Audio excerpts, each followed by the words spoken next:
তোমার চেয়ে যে ভালো আছে ওর দিকে তাকাও না, তোমার চেয়ে যে খারাপ অবস্থানে আছে ওর দিকে তাকাও।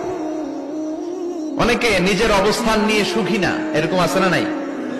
আল্লাহ আমার এটা দিল না রে, ওইটা দিল না রে, পাইলাম না রে, কিচ্ছু হয় না, কি করব জীবনে, হতাশ। আসলে আছে কিন্তু অনেক, কিন্তু শুকরিয়া নাই, টাকা ঠিক কিনা? নিজের অবস্থান নিয়ে সুখী না, কিন্তু অনেক লোক আছে তারা আপনার অবস্থানে পৌঁছতে চায়। তাদের দিকে তাকিয়ে দেখেন, আপনি যে অবস্থানে আছেন এই অবস্থানে পৌঁছাটা অনেকের কাছে স্বপ্ন।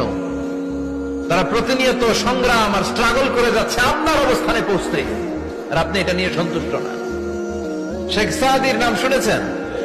বালাগাল উলা কাশাফাত দুজা, এই কবিতাটা রচয়িতা, ইরানের বিখ্যাত এক কবি। উনি একবার আর্থিক সমস্যার মধ্যে দিয়ে সময় কাটাচ্ছেন, টাকা নাই, পয়সা নাই, পায়ে দেওয়ার মতো জুতা নাই। উনি খুব দুঃখ পেলেন, হায় রে আমি